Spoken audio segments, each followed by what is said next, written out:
앞서 묵상한 요한계시록 8장과 9장은 일곱 천사가 나팔을 불 때마다 일어나는 이 나팔 재앙에 대해서 말합니다. 그동안 첫째부터 여섯째 천사가 나팔을 불 때 일어나는 재앙을 묵상하였습니다. 그 재앙들은 모두 이 교회를 박해하는 로마 제국을 망하게 하고 교회와 성도들을 억압에서 해방시키기 위한 재앙들입니다. 오늘 봉독한 10장 1절부터 11장 14절까지 말씀은 이 일곱째 천사가 나팔을 불기 전에 일어난 환상입니다. 앞서 묵상한 그 일곱인 재앙에서 여섯째 도장을 떼고 일곱째 도장을 떼기 전에 어린 양 예수님이 그리스도인들을 보호하시고 반드시 승리할 것이라는 그런 환상을 보여주셨습니다.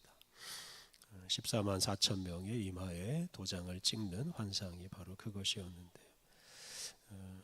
오늘 봉독한 10장 11장에서는 제 교회를 박해하는 로마 제국은 망하고 교회가 승리할 날이 얼마 남지 않았으니 이제 잘 참으라고 권면합니다.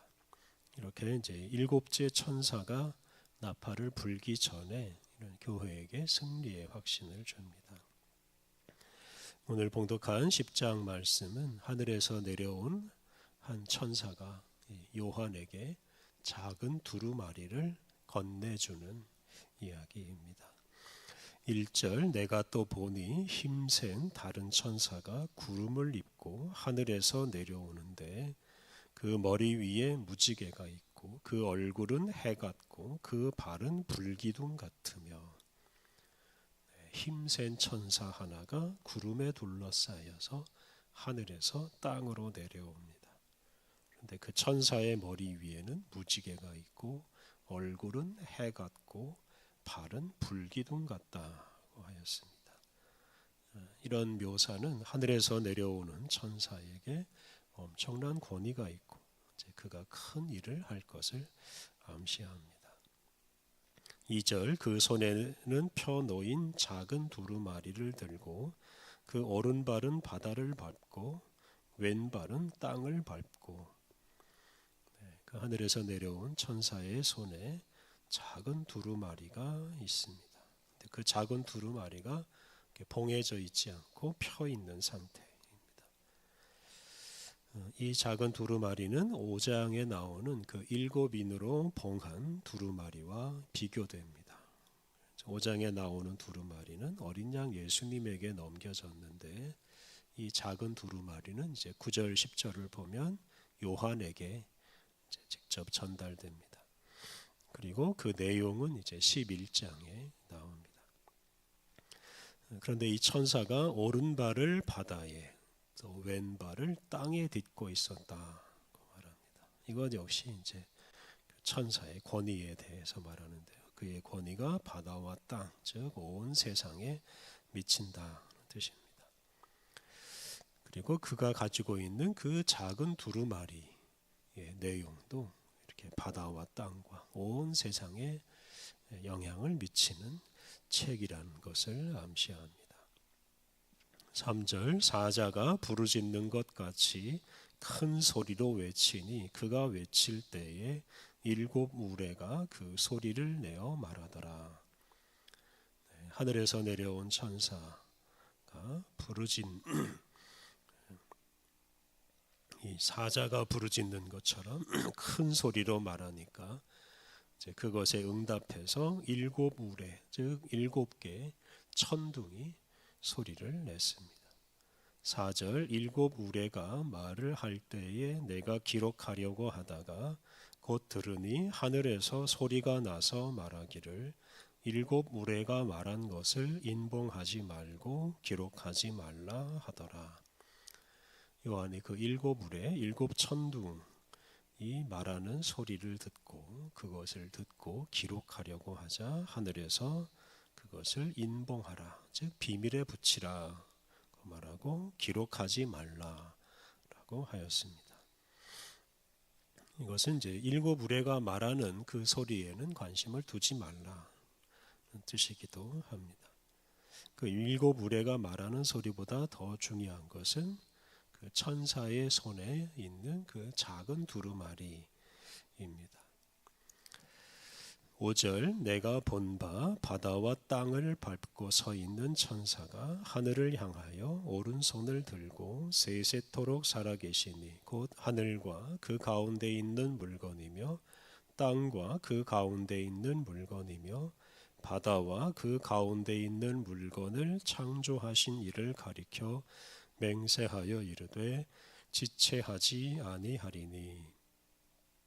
하늘에서 내려온 천사가 오른손을 들고 하나님의 이름으로 맹세하면서 지체하지 않을 것이다 라고 말했습니다.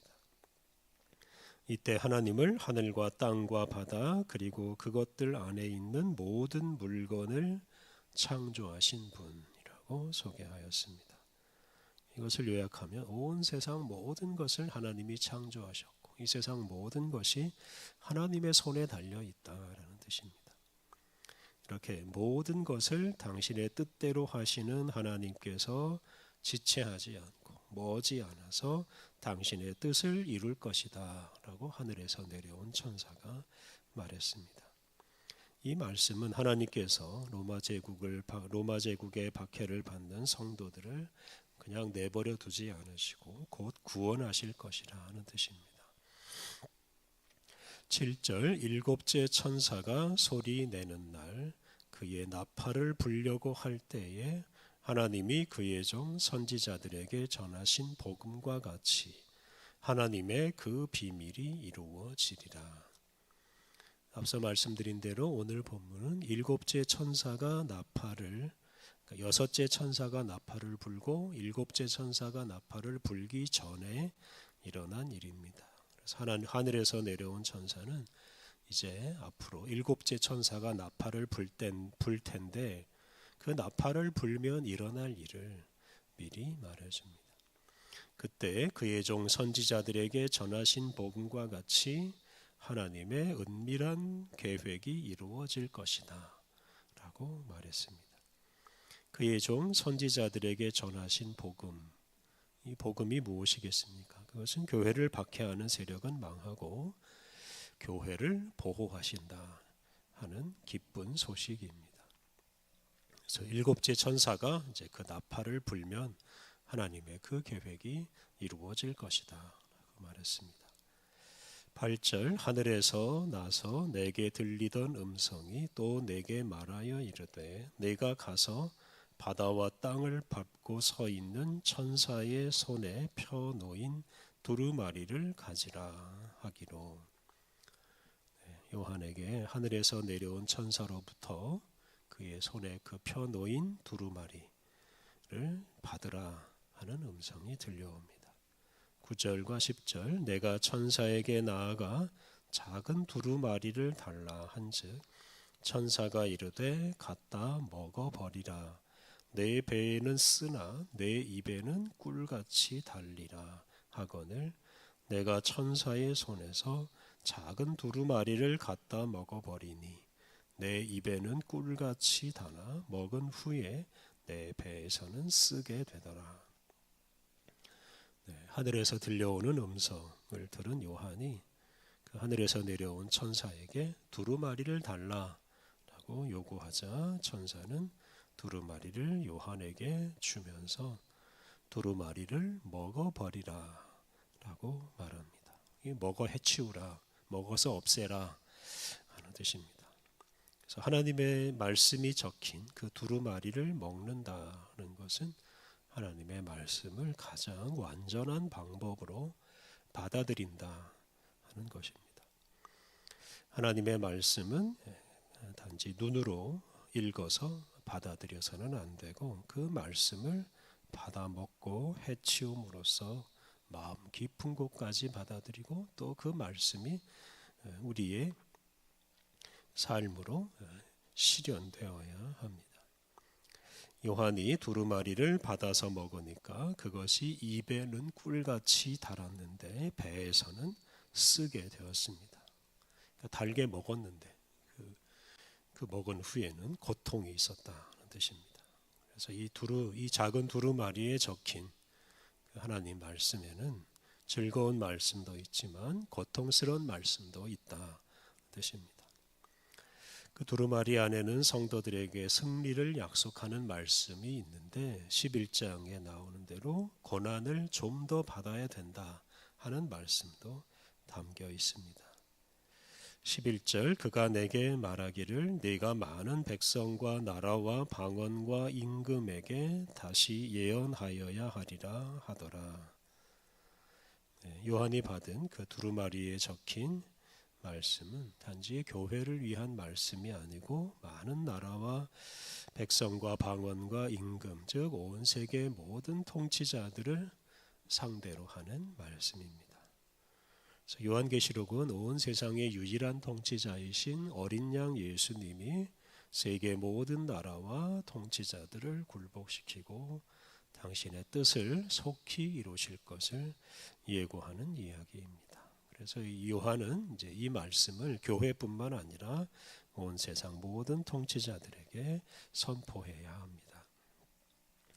오늘 본문에서 하나님은 당신의 뜻이 지체하지 않고 곧 이루어질 것이라는 내용이 담긴 두루마리를 요한에게 전해주었고 요한은 그 말씀을 받아 먹음으로써 마음에 깊이 새기고 더 나아가서 그 말씀을 교회와 또 온 세계에 전했습니다. 당시 교회는 로마 제국의 박해를 받아 참 어렵고 힘겹게 살고 있었습니다. 그런데 그렇다고 해서 하나님의 계획이나 하나님의 하시는 일이 결코 방해받지 않습니다. 하나님의 뜻은 반드시 이루어질 것입니다. 사도 요한은 바로 이런 확신을 가지고 하나님의 뜻을 거역하는 로마 제국은 반드시 망하고 박해받는 교회는 결국 승리할 것이다 라고 담대하게 선포합니다. 이것이 바로 요한계시록의 핵심 내용입니다. 우리가 믿는 하나님은 단지 교회의 하나님이 아니고 온 세상 모든 민족의 하나님이십니다. 하나님이 온 세상 모든 사람과 모든 민족의 역사를 주관하셔서 지체하지 않으시고 반드시 당신의 뜻을 완전히 이루실 것입니다. 그때 하나님의 나라가 완성될 것입니다. 이렇게 온 세상에 당신의 뜻을 이루시는 하나님을 믿는 사람답게 천사가 한 발을 바다에 또 한 발을 땅에 딛고 서 있는 것처럼 우리들도 온 세상을 우리의 마음에 품고 온 세상에 하나님의 뜻이 지체하지 않고 곧 이루어지기를 기도하며 살아가야 하겠습니다. 우리 함께 기도하겠습니다. 온 세상을 창조하시고 다스리시는 하나님, 그 어떤 권력자나 그 어떤 나라도 주님의 뜻을 거역하거나 주님의 계획을 방해하지 못합니다. 온 세상을 다스리시고 완성하시는 주님을 굳게 믿고 오직 주님께만 순종하게 하옵소서. 주님의 그 귀한 말씀을 우리의 마음 깊이 새기고 오직 그 말씀 따라 살아가며 온 세상에 주님의 뜻을 선포하게 하옵소서. 거룩하고 복되신 하나님, 우리에게 새로운 날을 주시니 감사합니다. 거룩하신 주님과 온종일 동행하며 우리의 말과 삶으로 거룩하신 주님을 드러내게 하옵소서. 하나님, 오늘 모든 일정을 주님이 주관하여 주셔서 우리의 말과 삶이 거룩하신 주님의 뜻을 세상에 드러내게 하여 주옵소서. 오늘 모든 일정을 주님께 맡겨오며 예수님의 이름으로 기도드립니다. 아멘.